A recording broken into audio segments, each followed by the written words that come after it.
you think you're free. But ask yourself, when was the last time you sat in complete silence and didn't reach for your phone?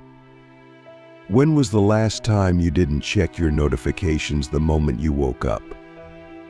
When was the last time your mind wasn't racing with to-do lists, social comparisons, fears of missing out, or the invisible pressure to perform?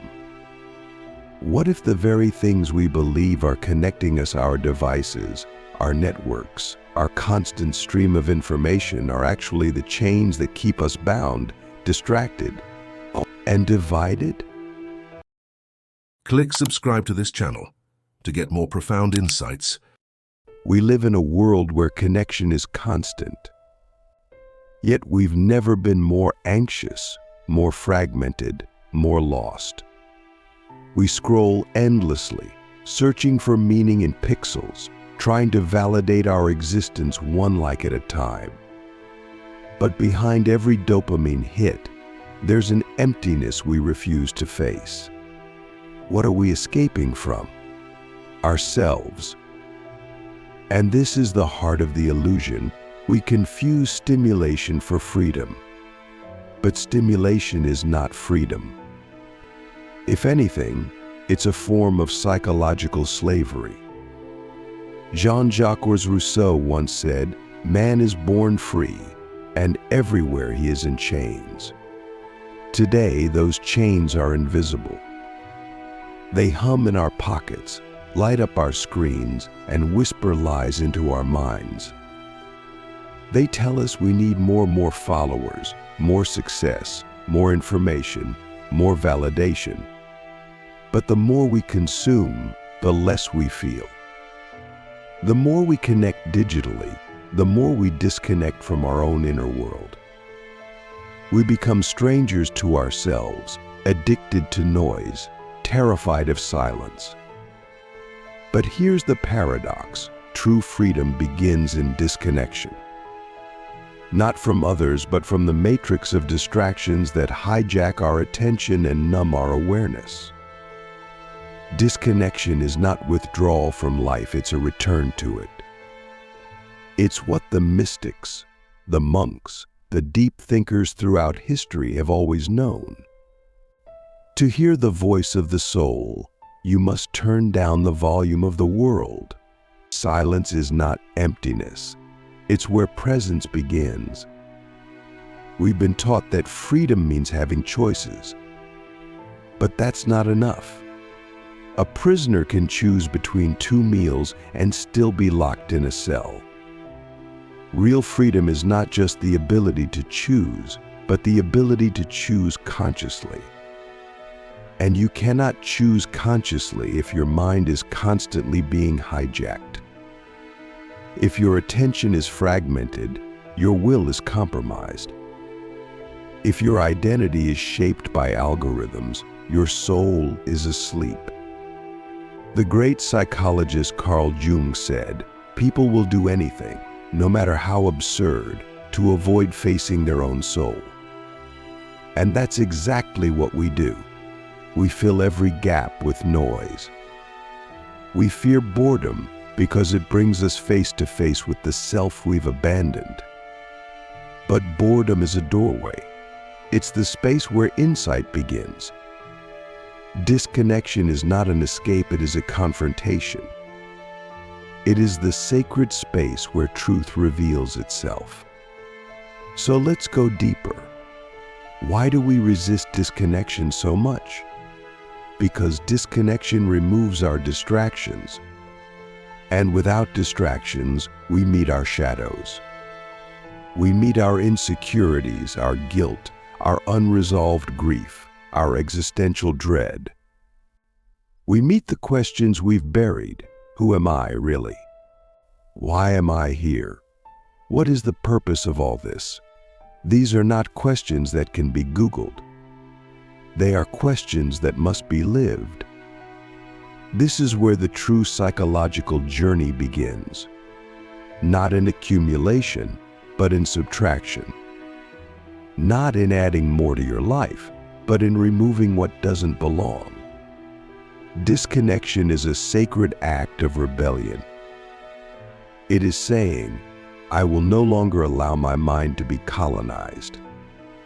I will no longer outsource my attention, my peace, my identity. I will unplug not to escape, but to remember. Remember what?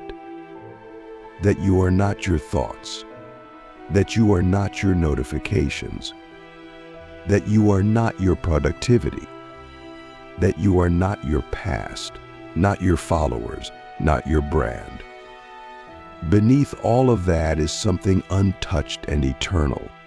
Call it soul, call it consciousness, call it being. But you cannot know it unless you disconnect from the noise long enough to listen. You see, the modern world has made attention the most valuable currency, and yet we spend it recklessly. Every time you scroll, you pay with your presence. Every time you react, you lose a piece of your power. But what if you reclaimed it? What if you stopped being a consumer of distractions and became a creator of consciousness? That's what disconnection allows. It gives birth to depth, depth of thought, depth of feeling, depth of experience. We are drowning in information but starving for wisdom. Because wisdom requires space. It requires stillness. It requires the courage to be alone with your own mind and not run from it. Socrates said, "Know thyself." But how can we know ourselves if we never create the silence to hear ourselves? Disconnection is the doorway to self-knowledge. And self-knowledge is the foundation of freedom. Because when you know who you are, no one can define you. When you know what you value, no one can manipulate you. When you know your truth, no distraction can seduce you. You become sovereign. You become free not because the world changes, but because you no longer need it to. Think of the great minds in history: Marcus Aurelius, Epictetus, Thoreau, Buddha. They all had one thing in common: they embraced solitude. They retreated from the noise not because they hated the world, but because they sought to understand it. And you cannot understand the world if you do not first understand yourself. And you will never understand yourself if you are constantly connected to everything but yourself. So what would happen if you disconnected, truly disconnected, for a day? A week? A month? What would rise to the surface? What would you have to face? What would you finally be free to feel, to process, to heal? These are not easy questions, but they are necessary. Because true freedom is not found in the external world. It is found in the quality of your inner life. We have built a society that glorifies connection, but fears presence. We are always reachable, but rarely here. We are always reacting, but rarely reflecting. We are always posting, but rarely pausing. And in that endless motion, we lose ourselves. Disconnection is how we come back. Back to breath, back to body, back to presence, back to peace. This is not about rejecting technology. It's about reclaiming your sovereignty. Technology is a tool, but when the tool begins to shape the user, we have crossed into dangerous territory. When your attention is managed by corporations, your freedom is an illusion. When your sense of self is shaped by algorithms, your soul becomes a product. So stop. Breathe. Ask yourself, when was the last time you were truly with yourself? Not thinking, not scrolling, not reacting, just being. Can you remember? And if you can't, isn't that the clearest sign that something has to change?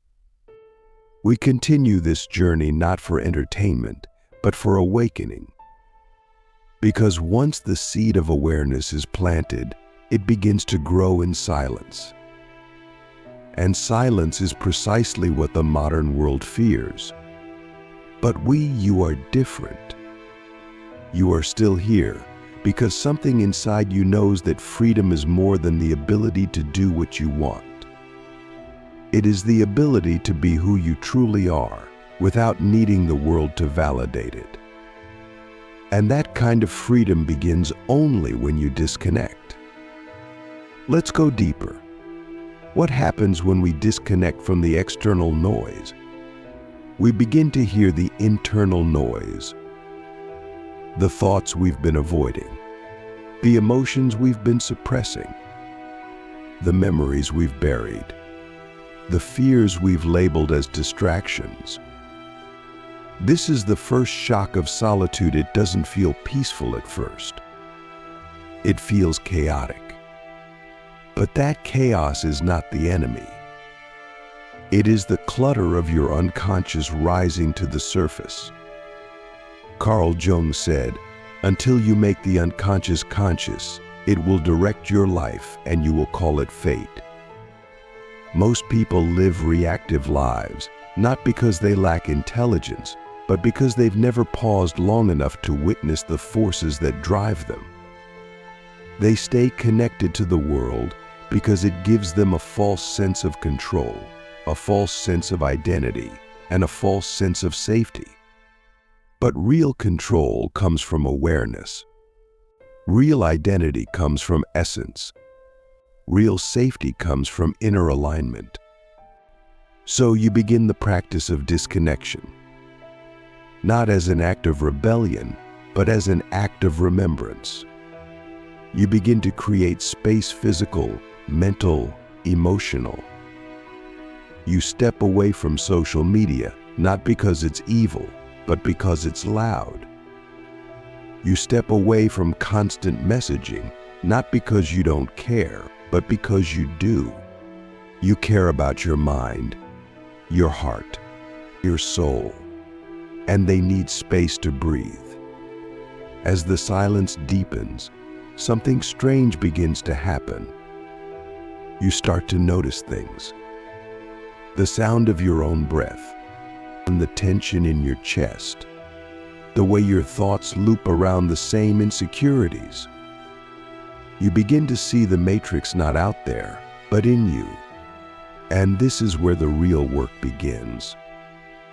Because disconnection isn't just about turning off a device. It's about turning inward. You disconnect from people pleasing, from overthinking, from self-judgment, from the neurotic need to be constantly productive, or from the compulsion to be liked, from the belief that your worth is defined by your output. You begin to see how deeply programmed you've been, and you begin to deprogram. But it's not a straight line. There will be moments of withdrawal, moments of restlessness, moments where the silence feels unbearable. And that's when most people go back to the scroll, back to the noise, back to the illusion. But if you stay, if you breathe through the discomfort, something miraculous happens. The noise begins to settle. The mind begins to clear. And in that stillness, you begin to hear a new voice, a quieter voice, a deeper voice, your voice. This is the voice of intuition, of inner knowing, of truth. And it has been speaking to you all along, but you were too distracted to hear it. Now you begin to listen, and what you hear is not always easy, but it is always honest. You may hear that your job drains your soul, that your relationship is built on fear, that your ambitions are not your own, that your life is full of things you don't actually want. And this is terrifying, because it means you must change. You must let go. You must unbecome everything that is not aligned with your truth. But this is also liberation, because now you are no longer living a life dictated by external forces. You are living from the inside out, from essence, from clarity, from choice. Can you feel the difference? Most people live by reaction.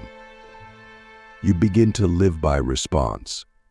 Most people chase validation. You begin to radiate authenticity. Most people are pulled in 1,000 directions. You begin to move with purpose. This is the fruit of disconnection, not isolation, but integration. Now let's talk about solitude. Solitude is not loneliness. Loneliness is the absence of others. Solitude is the presence of self. And in solitude, you begin to rebuild the sacred relationship with your own being. You become your own friend, your own teacher, your own guide. You stop outsourcing your wisdom. You begin to trust your own experience. Nietzsche wrote, "The individual has always had to struggle to keep from being overwhelmed by the tribe." He wasn't advocating for antisocial behavior, he was warning against the loss of individuality.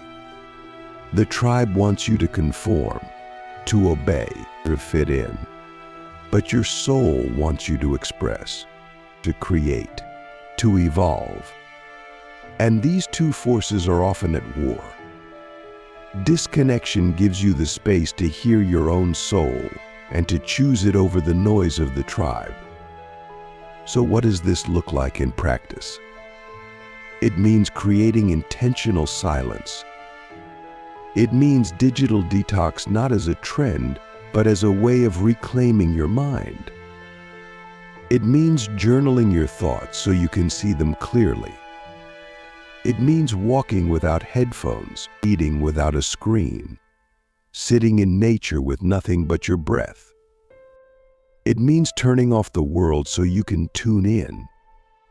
You'll notice something remarkable. The more you disconnect, the more you connect. Not digitally, but spiritually. You begin to feel a deeper connection to life itself, to the trees, the sky, the rhythm of your breath, into the truth behind people's words, to the invisible thread that connects all things. This is not mystical nonsense. It is perceptual clarity, and it is only available in silence. You see, disconnection is not about escaping the world. It's about returning to it awake.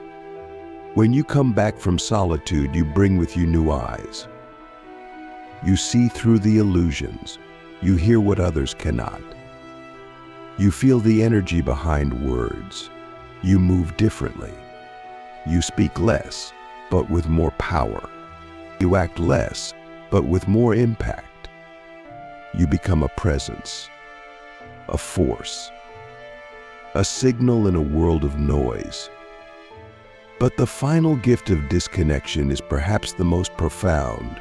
You no longer fear being alone. And when you no longer fear being alone, you become unshakable. Because now your peace is not dependent on others. Your worth is not dependent on outcomes. Your clarity is not dependent on external validation. You are anchored in something deeper yourself. So ask yourself now, what would your life look like if you truly unplugged? Not just for a few hours, but as a way of being? How much of your anxiety would dissolve?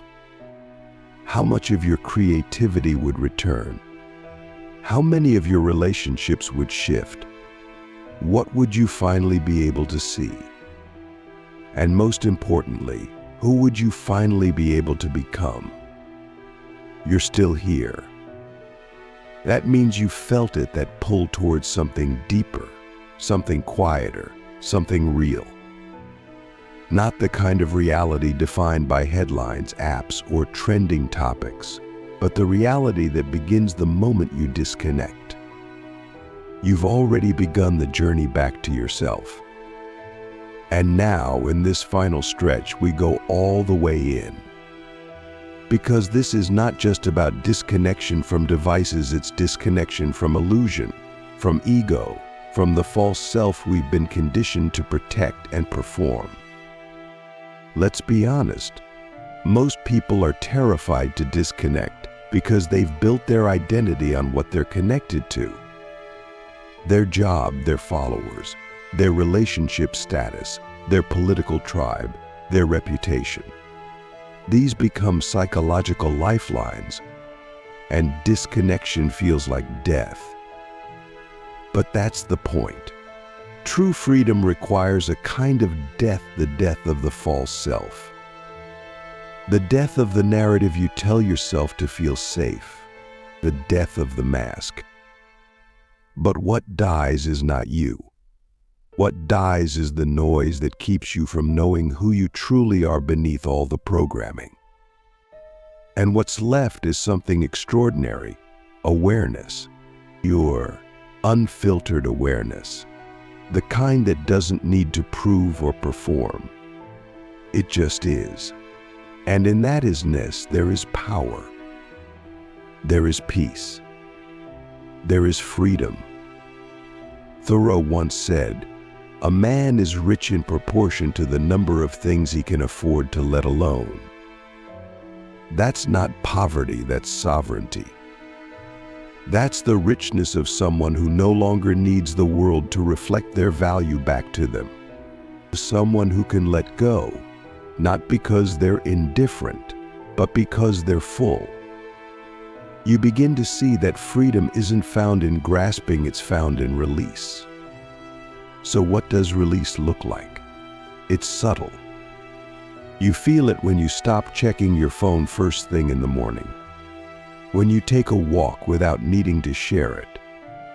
When you sit with a friend and listen without preparing a response. When you notice a thought arise and let it pass without clinging to it. These are micro moments of disconnection from compulsion, and each one is a return to your center. But here's the truth: disconnection is not just about what you walk away from. It's about what you walk toward. When you unplug from the external, you plug into the internal. And that internal space is not empty, it's sacred. It's where intuition lives, where creative insight is born, where the deepest truths about your life reside. But this space only reveals itself in stillness. In that stillness, something beautiful happens. You begin to feel again not just the high notes of pleasure, but the deeper tones of being. You feel grief that never had space to be processed. You feel joy that was buried beneath your busyness. You feel the weight of choices that were never yours to begin with. And you feel the stunning clarity of what actually matters. Not what you were told matters, what you know deep down to be essential. And this clarity becomes your compass. You stop chasing goals that don't align with your soul. You stop saying yes when your heart says no. You stop polluting your mind with content that leaves you numb and call it staying informed. You start living from the inside out instead of the outside in. And for the first time, your life begins to feel like yours. But you'll notice something else on this path. The more you disconnect from the inauthentic, the more resistance you'll encounter. Not just from the outside world, but from within. The ego doesn't want to die. It will whisper that you're falling behind, that you're missing out, that if you unplug, you'll become irrelevant, alone, forgotten. But here's the secret. What feels like death to the ego is birth to the soul. You're not falling behind, you're rising above. You're not missing out, you're finally tuning in. You're not becoming irrelevant, you're becoming real.